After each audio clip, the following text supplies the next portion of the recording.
अस्सलामुअलैकुम, welcome back all of you. आज हम MBF का चैप्टर नंबर 21 बिजनेस फाइनेंस जो है वो डिस्कस करने जा रहे हैं। इसमें बेसिकली हम 6 की पॉइंट्स जो है वो डिस्कस करेंगे। फर्स्ट ऑफ ऑल तो हम बिजनेस फाइनेंस की डेफिनेशन देखेंगे, देन हम इंपॉर्टेंस ऑफ बिजनेस फाइनेंस जो है वो देखेंगे, सोर्सेज ऑफ बिजनेस फाइनेंस यानी कि हम बिजनेस फाइनेंस किन किन तरीक़ों से जो है वो कलेक्ट कर सकते हैं, merits and demerits of equity finance जो है वो देखेंगे, merits and demerits of debt finance देखेंगे, and then types of sources of business finance के जो सोर्सेज हैं उनकी कितनी टाइप्स हैं एट द एंड हम ये भी जो है वो डिस्कस करेंगे। तो इसमें अगर हम पेपर के पॉइंट ऑफ व्यू से देखें तो इसमें 4 से 5 क्वेश्चन जो है वो आप लोगों को डिफरेंट टाइप से वो पूछ सकता है। सबसे पहले तो वो इंपॉर्टेंस ऑफ बिजनेस फाइनेंस के बारे में पूछ सकता है, या फिर वो जो है वो सोर्सेज ऑफ बिजनेस फाइनेंस कौन कौन से होते हैं, जैसे जो है वो डेट फाइनेंस या फिर जो है वो इक्विटी फाइनेंस, उनके मेरिट्स और डीमेरिट्स के बारे में पूछा जा सकता है आप लोगों से। और जो है वो एट द एंड जो है वो types of sources of business finance जो हम डिस्कस करेंगे उसमें भी एक लॉन्ग क्वेश्चन जो है वो आप लोगों का फुल फ्लैट बन सकता है। तो ये चैप्टर जो है वो आप लोगों ने अच्छे तरीके से समझ लेना है, ताकि अगर इसमें किसी भी किस्म का क्वेश्चन आप लोगों को आ जाता है तो आप पेपर में इजीली जो है वो उसको अटेम्प्ट कर सकें। सबसे पहले हम देख लेते हैं कि बिजनेस फाइनेंस जो है वो बेसिकली इसका कंसर्न किस चीज़ से है। तो बिजनेस फाइनेंस का बेसिकली जो है वो कंसर्न है acquisition and utilisation of capital funds to in meeting the financial needs and overall objectives of business enterprises. कोई भी बिजनेस एंटरप्राइज आप ले लें, हर जो है वो बिजनेस का कोई ना कोई ऑब्जेक्टिव, कोई ना कोई जो है वो गोल ज़रूर होता है, और उन गोल्स को और उन ऑब्जेक्टिव्स को फुलफिल करने के लिए, उनको मीट करने के लिए उनको किस चीज़ की ज़रूरत होती है? कैपिटल की। उनको ज़रूरत होती है फाइनेंस की। ठीक है, तो इस चैप्टर में हम यही डिस्कस करने जा रहे हैं कि हम बिजनेस फाइनेंस या फिर जो बिजनेस का कैपिटल है वो किन किन तरीक़ों से जो है वो कलेक्ट करेंगे, कौन कौन से सोर्सेज हैं जिनके ज़रिए हम बिजनेस फाइनेंस को जो है वो कलेक्ट कर सकते हैं, एक्वायर कैसे कर सकते हैं, और हम जो है वो उनको जो है वो यूज़ कैसे कर सकते हैं। ठीक है, और उसके बाद जो है वो हर जो सोर्स है इसका जिनके ज़रिए से हम बिजनेस फाइनेंस को जो है वो एक्वायर कर सकते हैं, हर एक सोर्स के जो है वो मेरिट्स क्या क्या हैं और उनके जो है वो डीमेरिट्स कौन कौन से हैं। तो सबसे पहले हम डिस्कस कर लेते हैं इम्पोर्टेंस ऑफ बिजनेस फाइनेंस। इसमें बेसिकली हम 14 पॉइंट्स जो हैं वो डिस्कस करेंगे। सबसे पहला पॉइंट है परचेज ऑफ एसेट्स। कोई भी बिजनेस आप ले लें, चाहे आप सोल ट्रेडरशिप की जो है वो एग्जांपल ले लें, या फिर जो है वो किसी बिग एंटरप्राइज की जो है वो एग्जांपल ले लें। ठीक है, हर बिजनेस में जो है वो एसेट्स की ज़रूरत होती है। जैसे कोई भी बिजनेस आप स्टार्ट करने जा रहे हैं, आप लोगों को जो है वो लैंड की ज़रूरत पड़ेगी, मशीनरी की ज़रूरत पड़ेगी, आप लोगों को जो है वो बिल्डिंग की ज़रूरत पड़ेगी, प्लांट्स की जो है वो ज़रूरत पड़ेगी। तो इन सब चीज़ों को एक्वायर करने के लिए, इनको परचेज करने के लिए, इन सब एसेट्स को आपको जो है वो फाइनेंस की ज़रूरत पड़ेगी। नेक्स्ट है आप लोगों का रिपेयर एंड मेंटेनेंस। ठीक है, अब आप लोगों ने एसेट्स एक दफ़ा परचेज तो कर लिए। ठीक है, जब आप उन एसेट्स को जो है वो यूज़ करेंगे तो उनको जो है वो with the passage of time आप लोगों को जो है वो रिपेयर भी करवाना पड़ेगा, और उनको जो है वो मेंटेन करने के लिए उनके ऊपर जो है वो आप लोगों को जो है वो कोई ना कोई रकम जो है वो खर्च करनी पड़ेगी। और वो जो आप लोग उनके ऊपर जो है वो जो फाइनेंस, जो कैपिटल उनके ऊपर जो है वो लगाएंगे, वो जो है वो किस तरीके से आएगा? आप लोग बिजनेस फाइनेंस जो मुख्तलिफ सोर्सेज हैं उनके ज़रिए वो कैपिटल जो है वो कलेक्ट करेंगे। थर्ड पॉइंट है परचेज ऑफ गुड्स और रॉ मटेरियल। ठीक है, अगर आप लोग मैन्युफैक्चरिंग का बिजनेस कर रहे हैं तो आप लोगों को रॉ मटेरियल जो है वो परचेज करना पड़ेगा। ठीक है, या फिर अगर आप लोग जो है वो ट्रेडिंग कर रहे हैं तो आप लोग जो है वो गुड्स पहले परचेज करेंगे, देन फर्दर जो है वो आप लोग उनको ट्रेड करेंगे। ठीक है, तो दोनों केसेस में आप लोगों को किस चीज़ की ज़रूरत है? पैसों की ज़रूरत है, आप लोगों को कैपिटल की ज़रूरत है, आप लोगों को फंड्स की ज़रूरत है, जिनके ज़रिए आप लोग गुड्स को परचेज कर सकें या फिर रॉ मटेरियल को जो है वो परचेज कर सकें, ताकि फर्दर प्रोसेस जो है वो फिर उसको आगे से उसके ऊपर काम किया जा सके। फोर्थ पॉइंट है रिसर्च वर्क। ठीक है, आजकल अगर हम लोग देखें तो टेक्नोलॉजी का दौर है, हर फर्म जो है वो, हर बिजनेस ऑर्गेनाइजेशन जो है वो एक दूसरे को बीट करने की जो है वो कोशिश कर रही है, कंपटीशन जो है वो बहुत ज़्यादा बढ़ गया है। ठीक है। तो जो जितने भी बड़ी बड़ी बिजनेस एंटरप्राइजेस हैं वो रिसर्च वर्क के ऊपर बहुत ज़्यादा रकम, बहुत ज़्यादा पैसे जो है वो खर्च कर रही हैं। क्यों? ताकि हर फर्म जो है वो ये चाहती है कि वो ऐसी प्रोडक्ट्स लेकर आए जो कि यूनिक हो, जो कि कस्टमर जो है वो उनको पसंद करें, ताकि वो दूसरे जितने भी अपने जो है वो कंपेटिटर्स हैं उनको बीट कर सकें। ठीक है। तो ये जितने भी वो अपने रिसर्च इंस्टीट्यूट्स जो है वो इस्टेब्लिश करते हैं उसके ऊपर भी उनको जो है वो पैसा खर्च करना पड़ता है। और वो कैपिटल, वो पैसा वो किस तरीके से जो है वो एक्वायर करते हैं? बिजनेस फाइनेंस के जरिए। नेक्स्ट है रूटीन एक्सपेंसेस। ठीक है। अब रूटीन में भी आप लोगों के डेली बेसिस के ऊपर जो है वो बिजनेस में एक्सपेंसेस अकर होते हैं। जैसे आप लोगों को सैलरीज पे करना पड़ेंगी, वेजेस पे करना पड़ेंगी, रिपेयर के ऊपर पैसे आपको खर्च करने पड़ेंगे। अगर आप लोगों ने जो है वो लोन लिया है उसके ऊपर आप लोगों को इंटरेस्ट पे करना पड़ेगा, कमीशन। इस तरह के जितने भी आप लोगों को रूटीन डेली बेसिस के जो एक्सपेंसेस हैं इनको मीट करने के लिए, उनको फुलफिल करने के लिए भी आप लोगों को जो है वो फाइनेंस की ज़रूरत पड़ेगी। 6 पॉइंट है सर्विसेज ऑफ कम्युनिकेशन। ठीक है। तो अगर हम लोग जो है वो बिजनेस ऑर्गेनाइजेशन देखें तो जितने भी बिजनेस मैनेजर्स हैं वो क्या यूज़ करते हैं? टेलीफोन यूज़ करते हैं, टेलीग्राफ फैसिलिटीज़ जो हैं वो यूज़ कर रहे होते हैं, न्यूज़पेपर यूज़ कर रहे होते हैं, ताकि वो जो है वो विद द वर्ड के साथ जो है वो इन टच रहें। ठीक है। जितनी भी दूसरी ऑर्गेनाइजेशन है उनके बारे में जो है वो जान सके कि हमारे कंपेटिटर्स जो हैं वो क्या कर रहे हैं। ठीक है। वर्ड के साथ जो है वो इन टच रहना चाहते हैं। आजकल तो वैसे भी जो है वो ग्लोबलाइजेशन का जो है वो दौर है। ठीक है। तो आप लोगों को बाहर की दुनिया से जो है वो इन टच रहना पड़ता है। कम्युनिकेशन जो है वो बहुत ज़रूरी है। आप लोगों के अपने एम्प्लॉयज़ के साथ भी कम्युनिकेशन बहुत ज़रूरी है। और जो है वो आउटसाइड द ऑर्गेनाइजेशन आप लोगों के जो कस्टमर्स हैं, आप लोगों के जो डीलर्स हैं, उन सब के साथ कम्युनिकेट करने के लिए भी आप लोगों को ये जितने भी कम्युनिकेशन जो है वो डिवाइसेस हैं इनको जो है वो यूज़ करना पड़ेगा। और इनको यूज़ करने के लिए आप लोगों को जो है वो पेमेंट भी करनी पड़ेगी। जैसे आप लोग अगर टेलीफोन यूज़ करते हैं तो आप लोगों का जो है वो बिल आएगा मंथली। ठीक है। तो आप लोगों को वो उसकी पेमेंट करना पड़ेगी। तो इसके लिए भी आप लोगों को फाइनेंस की ज़रूरत पड़ेगी। नेक्स्ट 7th पॉइंट है रिस्क कवरेज। ठीक है। अगर हम बात करें तो बिजनेस ऑर्गेनाइजेशन में या फिर जो बिजनेस के जो वर्ड है उसमें रिस्क जो है वो बहुत इम्पोर्टेंट एलिमेंट है। ठीक है। क्योंकि बिजनेस जो है वो है ही रिस्क। अगर आप बिजनेस में इन्वेस्टमेंट करते हैं या तो आप लोगों को प्रॉफिट होगा या आप लोगों को जो है वो लॉस होगा। ठीक है। तो इसमें बिजनेस में भी डिफरेंट टाइप्स के जो है वो आप लोगों को रिस्क जो है वो बियर करना पड़ते हैं या फिर फेस करना पड़ते हैं। कि चांसेस होते हैं कि जैसे आप लोगों को जो है वो थेफ्ट, फायर, फ्लड, वार, इस तरह के जितने भी रिस्क हैं उनको कवर करने के लिए आप लोगों को जो है वो किसकी ज़रूरत पड़ेगी? फाइनेंस की ज़रूरत पड़ेगी। नेक्स्ट सपोज जो है वो अगर फ्लड आ गया है, ठीक है, या फिर आप लोगों की फैक्ट्री में, आप लोगों के बिजनेस ऑर्गेनाइजेशन के किसी डिपार्टमेंट में जो है वो आग लग गई है। ठीक है। देन उसको दोबारा से जो है वो रिपेयर करने के लिए आप लोगों को किसकी ज़रूरत पड़ेगी? फाइनेंस की ज़रूरत पड़ेगी। 7th पॉइंट है सर्विसेज ऑफ एक्सपर्ट्स। कोई भी बिजनेस ऑर्गेनाइजेशन जितने बिग लेवल के ऊपर जो है वो वर्क करेगी उसमें उतने ही जो है वो एक्सपर्ट्स ज़्यादा होंगे। ठीक है। आप लोगों को एक्सपर्ट की जो है वो एडवाइस की ज़रूरत पड़ेगी। तो वो जो एक्सपर्ट आप लोग अपनी बिजनेस ऑर्गेनाइजेशन में लेकर आएंगे वो जो है वो जो सर्विसेज आप लोगों को अपने प्रोवाइड करेंगे वो फ्री ऑफ कास्ट आपको प्रोवाइड नहीं करेंगे, बल्कि आप लोगों को उनके बदले में इन रिटर्न आप लोगों को हैवी पेमेंट्स जो है वो उनको करनी पड़ेंगी। और वो भी कैश बेस्ड पेमेंट जो है वो आप लोग करेंगे। तो वो भी अगर आपके पास फाइनेंस होगा तो आप लोग जो है वो उनको पेमेंट करने के काबिल होंगे। नेक्स्ट है टैक्सेस एंड ड्यूटीज़। ठीक है।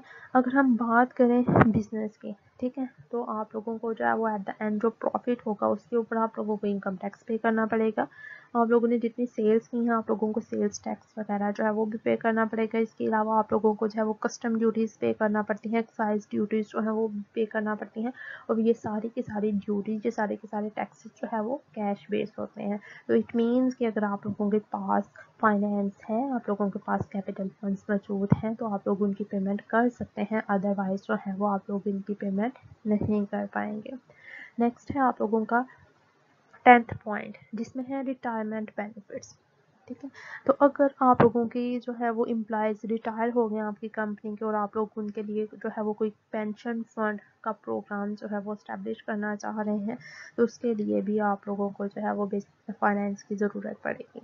नेक्स्ट है आप लोगों का 11th पॉइंट, जिसमें जो है वो चेंज इन बिजनेस के बारे में जो है वो डिस्कस किया गया है कि अगर आप लोग अपने बिजनेस की जो है वो नेचर चेंज करना चाहते हैं तो उसके लिए भी आप लोगों के पास फाइनेंस होना जो है वो ज़रूरी है। लेट्स सपोज अगर आप लोग जो है वो पहले कपड़े का बिजनेस कर रहे हैं, अब आप लोग जो है वो अपने बिजनेस को जो है वो शिफ्ट करना चाह रहे हैं मैन्युफैक्चरिंग की तरफ, ठीक है, यहाँ पे जो है किसी और बिजनेस टाइप में जो है वो आप लोगों को इंटरेस्ट शो हो रहा है, या फिर इस बिजनेस के साथ कोई और नया बिजनेस जो है वो स्टार्ट करना चाह रहे हैं, तो ये सारा खेल जो है वो पैसों का है। अगर आप लोगों के पास पैसे होंगे, ठीक है, तो आप अपने बिजनेस को एक्सपैंड भी कर सकते हैं, अपने बिजनेस को जो है वो चेंज भी कर सकते हैं।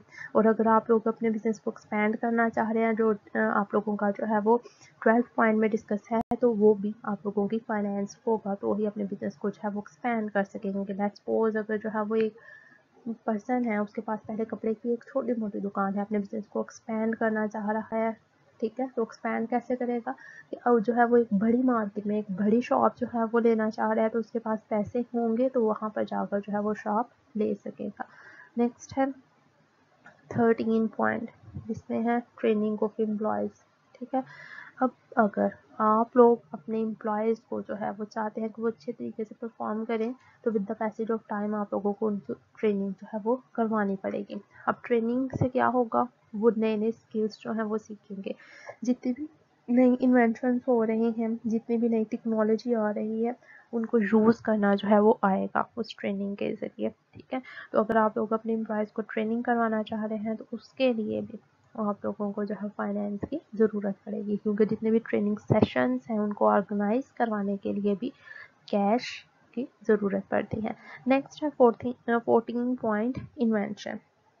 अब इन्वेंशन में क्या है कि अगर आप लोग जो है वो नई प्रोडक्ट्स मार्केट में इंट्रोड्यूस जो है वो करवाना चाह रहे हैं, तो वो किस तरीके से पॉसिबल है। सबसे पहले तो हमने जो पॉइंट डिस्कस किया था रिसर्च वर्क, आप लोग जो है पहले रिसर्च करवाएंगे, ठीक है, रिसर्च करवाएंगे, एक्सपेरिमेंट्स करेंगे, ठीक है। अगर आप लोगों के रिसर्च वो एक्सपेरिमेंट्स जो हैं वो सक्सेसफुल रहते हैं, तो ही आप मार्केट में कोई नया ब्रांड नई प्रोडक्ट जो है वो लॉन्च कर सकते हैं, ठीक है। तो इस सब के लिए वे आप लोगों को बेसिकली फाइनेंस की जो है वो ज़रूरत पड़ेगी। तो इन 14 पॉइंट्स में हमने जो है वो डिस्कस किया है कि बिजनेस फाइनेंस जो है वो इम्पोर्टेंट क्यों है किसी भी ऑर्गेनाइजेशन के लिए, क्यों जो है वो कोई भी ऑर्गेनाइजेशन जो है वो फाइनेंस के बगैर जो है वो रन आउट नहीं कर सकती, क्योंकि हर चीज़ में आप लोगों को जो है वो पैसों की ज़रूरत पड़ती है। और बिजनेस में तो वैसे ही जो है वो फाइनेंस ब्लड की तरह जो है वो काम करता है। जैसे ह्यूमन बॉडी में ब्लड जो है वो है, इसी तरह बिजनेस में जो है वो फाइनेंस जो है वो ब्लड की तरह जो है वो काम करता है। विदाउट फाइनेंस जो है बिजनेस ऑर्गेनाइजेशन रन आउट नहीं कर सकते। नेक्स्ट पॉइंट है सोर्सेज ऑफ बिजनेस फाइनेंस के। बिजनेस फाइनेंस जो है उसके सोर्सेज कौन कौन से हैं, तो बेसिकली बिजनेस फाइनेंस के दो सोर्सेज हैं, equity finance and debt finance. Equity finance वो जो कि आप लोगों के जो ऑनर्स बिजनेस में इन्वेस्टमेंट करेंगे वो इक्विटी फाइनेंस में आएगा। और अगर आप लोग जो है वो आउटसाइडर से डेट लेते हैं, कर्जा लेते हैं, और कर्जे की सूरत में बिजनेस में जो है वो फाइनेंस लेकर आ रहे हैं, तो वो आप लोगों की डेट फाइनेंसिंग जो है वो कहलाएगी। अब हम जो है वो merits and demerits of equity finance के डिस्कस करते हैं। तो बेसिकली इसके मेरिट्स जो हैं वो 10 मेरिट्स हैं इक्विटी फाइनेंस के। सबसे पहला पॉइंट है नो इंटरेस्ट। तो आप लोगों के जो ऑनर्स बिजनेस में इन्वेस्टमेंट करेंगे उसके ऊपर आप लोगों को इंटरेस्ट पे नहीं करना पड़ेगा, बल्कि आप लोगों के जो ऑनर्स बिजनेस में इन्वेस्टमेंट करते हैं उसके ऊपर आप लोगों को प्रॉफिट पे करना पड़ता है। तो आप लोगों के सर पे जो है वो कोई बर्डन नहीं है कि आप लोगों ने इनको इंटरेस्ट पे करना है। सेकेंड वन है एडिशनल फंड्स। आप लोगों के बिजनेस में अगर मज़ीद पैसों की ज़रूरत है, मज़ीद फंड की ज़रूरत है, तो आप लोगों को जो है वो आउटसाइडर के पास नहीं जाना पड़ेगा, बल्कि आप लोगों के जो ऑनर्स हैं वो ही आप लोगों को एडिशनल फंड्स जो हैं वो प्रोवाइड करेंगे। यानी कि एक वो जो उन्होंने ऑलरेडी बिजनेस में इन्वेस्टमेंट की है, और उसके अलावा मज़ीद अगर पैसों की ज़रूरत है तो वो एडिशनल फंड भी बिजनेस को प्रोवाइड करेंगे। थर्ड पॉइंट है फ्रीडम ऑफ कंट्रोल। अब फ्रीडम ऑफ कंट्रोल में क्या है, चूंकि ऑनर्स ने ही बिजनेस में इन्वेस्टमेंट की है, कोई आउटसाइडर मौजूद नहीं है, तो लिहाजा इनको फ्रीडम ऑफ कंट्रोल होगा अपने बिजनेस के ऊपर, कि वो फुली अपने बिजनेस को जो है वो कंट्रोल आप लोगों के ऑनर्स कर सकते हैं। कोई भी आउटसाइडर आकर आप लोगों के एसेट्स पर या फिर बिजनेस पर जो है वो क्लेम नहीं कर सकता। फोर्थ पॉइंट है लो कॉस्ट। चूंकि आप लोगों को इंटरेस्ट की पेमेंट नहीं करना पड़ती, इस आप लोगों को जो है वो इंटरेस्ट का कोई बर्डन नहीं है आप लोगों के ऊपर, क्योंकि आप लोगों ने जो है वो फुल फ्लैज इक्विटी फाइनेंसिंग की हुई है, तो आप लोगों की कॉस्ट जो है वो भी लो रहेगी। फिफ्थ पॉइंट है कंसंट्रेशन ऑन क्वालिटी। अगर आप लोगों को जो है वो बर्डन हो कि आप लोगों ने इंटरेस्ट पे करना है, तो आप लोगों के एम्प्लॉयज़ में, मैनेजर में, आप लोगों के जो ऑनर्स हैं, ठीक है, उनका माइंड जो है वो डिफरेंट थिंग्स के ऊपर जो है वो काम कर रहा होगा, तो वो क्वालिटी के ऊपर जो है वो मे भी फोकस ना कर पाए। अब चूंकि वो बर्डन फ्री है, उनको बर्डन नहीं है कि उन्होंने इंटरेस्ट पे करना है या फिर उन्होंने किसी से कर्जा लिया हुआ है जो उन्होंने वापस करना है, रिटर्न करना है, तो वो क्वालिटी के ऊपर जो है वो कंसंट्रेट कर सकते हैं और आप लोग अपनी क्वालिटी जो है वो इम्प्रूव कर सकते हैं। सिक्स पॉइंट है लिक्विडेशन ऑफ एसेट्स। अब अगर आप लोगों को बिजनेस जो है वो बंद होने की स्टेज पर आ गया है, आप लोगों के जो है वो एसेट्स लिक्विडेट जो है वो हो रहे हैं, तो आप लोगों को ये नहीं होगा कि कोई भी जो है वो क्रेडिटर आकर हमारे एसेट्स पर क्लेम करेगा कि ये भाई जो है वो पहले हमने जो बिजनेस में इन्वेस्ट किया था, पहले हमें हमारा हिस्सा दिया जाए, बाद में जो है वो शेयर होल्डर्स को जो बचेगा वो दिया जाए। तो चूंकि आप लोगों ने फुल फ्लैज यहाँ पर इक्विटी फाइनेंस जो है वो लेकर आए हैं अपने बिजनेस में, तो लिक्विडेशन की सूरत में आप लोगों के जो एसेट्स हैं उनके ऊपर आप लोगों के ऑनर्स का जो है वो ही राइट होगा। नेक्स्ट है सेवंथ पॉइंट, जिसमें है सिक्योरिटी फॉर एडवांस। अब सिक्योरिटी फॉर एडवांस में क्या है, क्योंकि बिजनेस जो है वो पहले ही अच्छी पोजीशन में है, ठीक है। अब अगर आप लोग जो है वो मज़ीद अपने बिजनेस को एक्सपेंड करना चाह रहे हैं, मज़ीद बिजनेस में फंड लेकर आना चाह रहे हैं, तो आप लोगों के एसेट्स जो कि पहले कोई भी आप लोगों का क्रेडिटर नहीं है, पहले जो है वो आप लोगों के ऑनर्स की फुल फ्लेज इन्वेस्टमेंट है, तो अब अगर आप किसी स्टेज पर आकर लोन लेना चाह रहे हैं, तो आप लोग अपने एसेट्स को एज अ सिक्योरिटी रखवा कर लोन जहाँ पर हासिल कर सकते हैं। अगर आप लोगों ने ऑलरेडी लोन लिया हुआ है उन्हीं एसेट के ऊपर, तो अगेन आप लोग जो है वो जो एक दफ़ा आप लोगों ने जिन एसेट्स के ऊपर लोन ले लिया, जब तक वो रिटर्न नहीं करेंगे, आप लोग उन एसेट्स के ऊपर दोबारा लोन नहीं ले सकते, ठीक है। लेकिन अगर ऑलरेडी आप लोगों ने सारी की सारी जो है वो इक्विटी फाइनेंसिंग की हुई है और इस स्टेज पे आकर आप लोग किसी स्टेज पर आकर आप लोग डेट फाइनेंसिंग करना चाह रहे हैं, तो आप लोग अपने एसेट्स पर सिक्योरिटी रखवा कर जो है वो एडवांस पेमेंट ले सकते हैं। नेक्स्ट है कंट्रोल ओवर क्राइसिस, ठीक है। अब अगर जो है वो आप लोगों को जो है वो क्राइसिस फेस करना पड़ रहे हैं आप लोगों को अपने बिजनेस में, जैसा कि इकोनॉमिक क्राइसिस आ गए या फिर जो है वो आप लोगों की फाइनेंशियल कंडीशन जो है वो अच्छी नहीं रही, ठीक है, तो आप लोगों को उनको इजीली मैनेज कर सकते हैं, क्योंकि आप लोगों पे बर्डन नहीं है इंटरेस्ट का। अगर आप लोगों ने जो है वो डेट फाइनेंसिंग की है, तो एक तो आप लोगों को जो है वो फाइनेंशियल क्राइसिस में है आप लोग, या फिर इकोनॉमिक क्राइसिस का शिकार हैं, और ऊपर से आप लोगों ने जो है वो जो डेट लिया है उसके जो है वो ड्यूज क्लियर करने हैं, आप लोगों ने इंटरेस्ट की भी पेमेंट करनी है, ड्यू डेट आ गई है, तो आप लोग जो है वो मेंटली रिलैक्स नहीं होंगे, ठीक है, और मे बी आप लोग इस सिचुएशन को हैंडल भी ना कर सकें।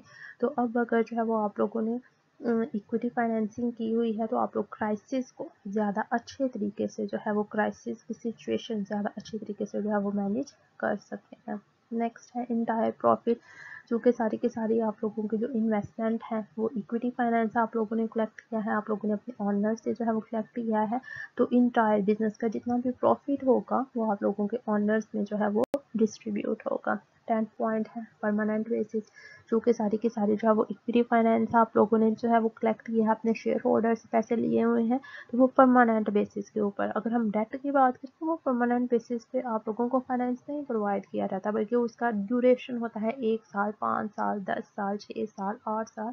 उसके बाद आप लोगों ने प्रिंसिपल भी उनको रिटर्न करना है, और जितने भी उसके ऊपर इंटरेस्ट है आप लोगों का जो है कैलकुलेट करेंगे, जितना भी आप लोगों का इंटरेस्ट बनेगा उसके ऊपर आप लोगों ने इंटरेस्ट भी पे करना है। लेकिन ये जो आप लोग अगर इक्विटी फाइनेंस की बात करते हैं, तो वो आप लोगों को जो है वो परमानेंट बेसिस पे जो है वो प्रोवाइड किया जाता है आप लोगों के ऑनर्स की तरफ से। नेक्स्ट है डीमेरिट्स। डीमेरिट्स के 7 पॉइंट्स हैं। First of all less potential to face plans, क्योंकि आप लोगों का इक्विटी फाइनेंस लिमिटेड होता है, ठीक है।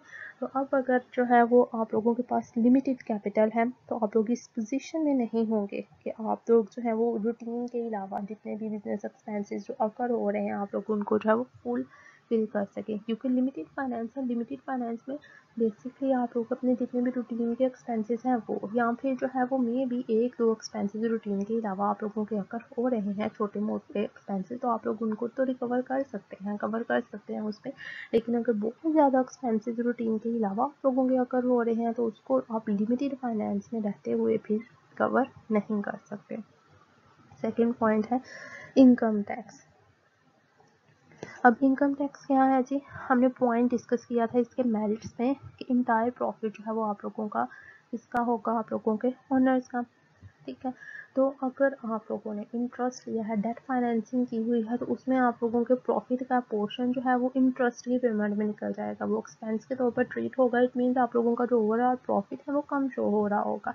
लेकिन जहाँ पर चूँकि आप लोगों ने डेट फाइनेंसिंग नहीं की, ओवरऑल इक्विटी फाइनेंस जो है वो बिजनेस में लेकर आए हैं, तो आप लोगों के प्रॉफिट में से इंटरेस्ट तो नहीं निकलेगा, तो आप लोगों का जो इंटायर प्रॉफिट है वो वैसे का वैसा ही रहेगा, ठीक है। जितना भी प्रॉफिट होगा उसमें से इंटरेस्ट एज एक्सपेंस के तौर पर आप लोग डिडक्ट नहीं करेंगे।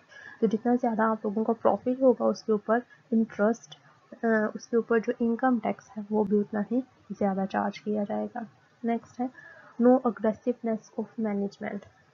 अब अगर मैनेजमेंट के सर पे बोझ हो, बर्डन हो कि उन्होंने जो है वो फाइनेंस जो है वो डेटर से लिया हुआ है, जो है वो डेट फाइनेंसिंग की हुई है, उन्होंने जो है वो लोन लेकर आया अपने बिजनेस में, उन्होंने ना सिर्फ प्रिंसिपल वापस करना है बल्कि ऊपर जितना इंटरेस्ट बना है वो भी उन्होंने जो है वो रिटर्न बैक करना है। तो मैनेजमेंट के सर पे बर्डन होगा, ठीक है। उन्हें काम जो है वो ज़्यादा अच्छे तरीके से ज़्यादा मेहनत से जो है वो करेंगे, लेकिन अब उन्हें पता है कि जितना भी पैसा है हमारे जो है वो शेयर होल्डर्स का है, हमारे सर पे कोई बर्डन नहीं है, हम काम करें या ना करें तो वो ज़्यादा अच्छे तरीके से काम नहीं करेंगे। नेक्स्ट है higher rate of return.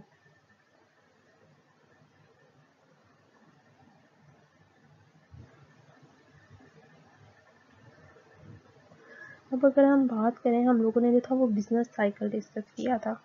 Business cycle में हमने जो थी वो 4 स्टेजेस जो थी वो डिस्कस की थी। उसमें एक स्टेज थी हमारी प्रॉस्पेरिटी की। तो प्रॉस्पेरिटी एक ऐसी स्टेज है जिसमें हर बिजनेस जो है वो एक्सपैंड करना चाहता है, हर कोई बिजनेसमैन जो है वो अपने बिजनेस को एक्सपैंड करना चाहता है। क्यों? ताकि वो ज़्यादा से ज़्यादा प्रॉफिट अर्न कर सके। और बिजनेस एक्सपैंड आप तब भी करेंगे जब आप लोगों के पास जो है वो फाइनेंस होगा, क्योंकि इक्विटी फाइनेंस हमारे पास लिमिटेड होता है, तो लिमिटेड फाइनेंस में अपने बिजनेस को एक्सपैंड नहीं कर सकते। एक डीमेरिट इसका ये हो गया, उसके लिए हमें जो है वो डेट की हेल्प लेनी पड़ेगी। नेक्स्ट पॉइंट है हमारा रिस्की बिजनेस।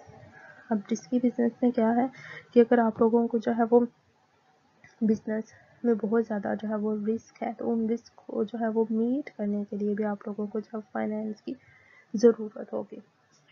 जैसे हमने जो थे वो रिस्क डिस्कस किए थे, फ्लड का है, वार का है, तो इन सबको बीट करने के लिए भी आप लोगों के पास फाइनेंस होना ज़रूरी है। नेक्स्ट है जी लिमिटेड फंड। अब लिमिटेड फंड में क्या है कि फर्म जो है वो, अगर हम इक्विटी फाइनेंस की बात करें तो इक्विटी फाइनेंस के जरिए आप लोगों के फंड्स जो हैं वो लिमिटेड होते हैं, बहुत ज़्यादा पैसा आप लोगों के पास मौजूद नहीं होता। तो लिमिटेड फंड में रहते हुए आप लोग जो है वो स्मॉल लेवल के ऊपर जो है वो ऑपरेट कर सकते हैं या फिर अपने बिजनेस को मज़ीद एक्सपैंड नहीं कर सकते। नेक्स्ट है आप लोगों का आइडल फंड्स।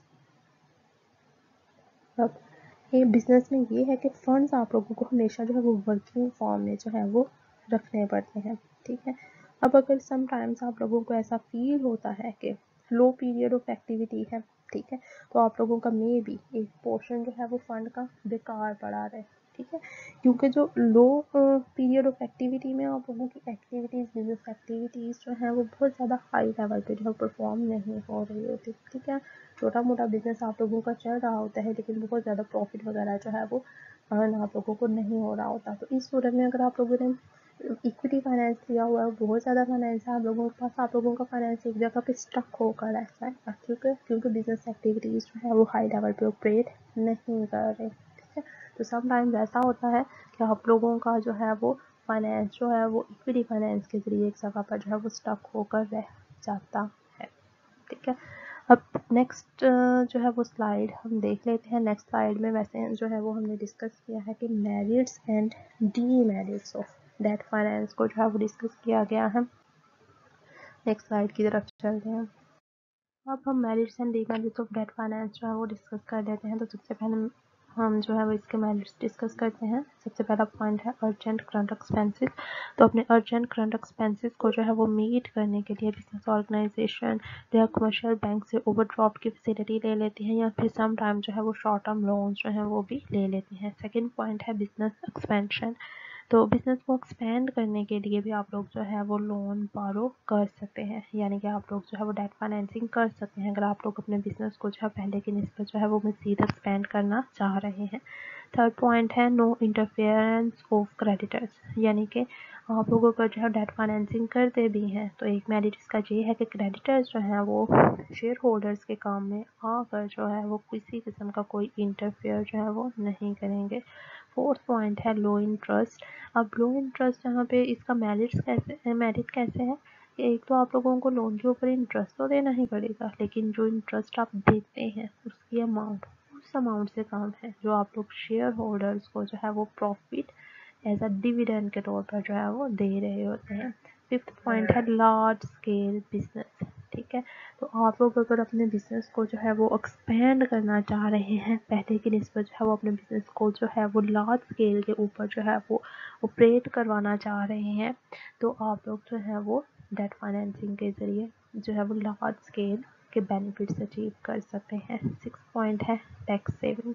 चूँकि पहले भी हमने इक्विटी फाइनेंस में भी डिस्कस किया है कि आप लोगों का जो ओवरऑल प्रॉफिट है उसमें जब आप इंटरेस्ट निकालते हैं तो आप लोगों का ओवरऑल प्रॉफिट जो है वो पहले की निस्बत कम हो जाता है। आप लोगों को टैक्स जो है वो फिर कम देना पड़ता है अपने प्रॉफिट के ऊपर, क्योंकि जो आप लोगों का इंटरेस्ट है वो एज अ एक्सपेंस जो है वो ट्रीट हो रहा होता है, तो आप लोगों का ओवरऑल प्रॉफिट है वो कम शो हो रहा होता है। नेक्स्ट है आप लोगों का point number 7 flexible financing policy.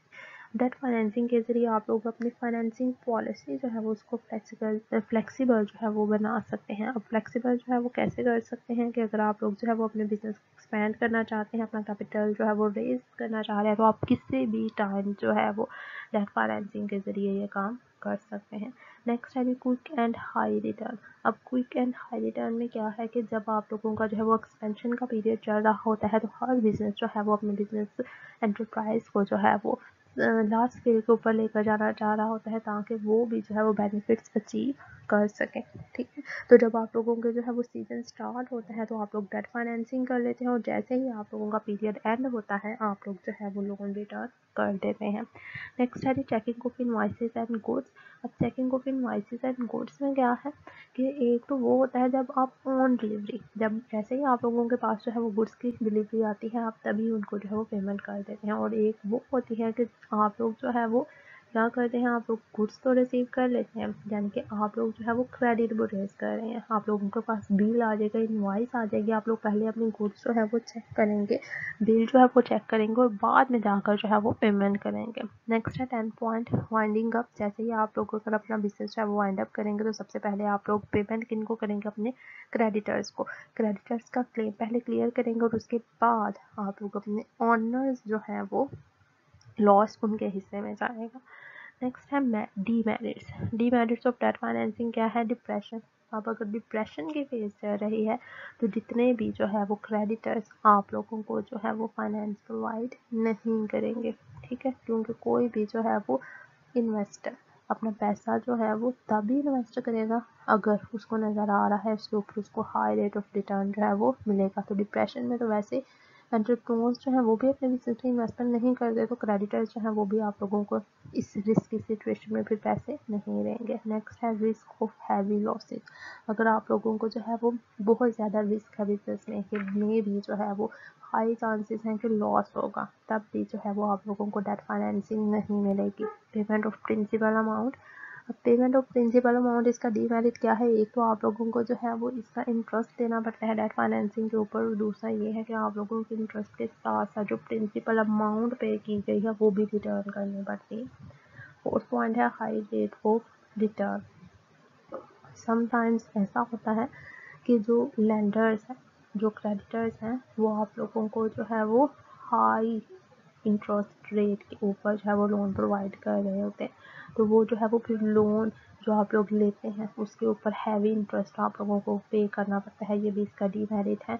Next है फ्रीक्वेंट मेच्योरिटीज। अगर एक से ज़्यादा आप लोगों ने जो है वो लोन लिया हुआ है तो मे बी जो है वो अभी पहले लोन की मेच्योरिटी आई हो, आपने उसकी इंटरेस्ट की पेमेंट की है, साथ ही जो है वो दूसरे वाले लोन की जो है वो इंटरेस्ट पेमेंट करने की ड्यू डेट जो है वो आ जाए, साथ ही तीसरे वाले की ड्यू डेट जो है वो आ जाए, तो इस वजह से जो है वो आप लोगों को थोड़ा बहुत जो है वो प्रॉब्लम फेस करनी पड़ेगी। नेक्स्ट है डिस्टेंस ऑफ सो।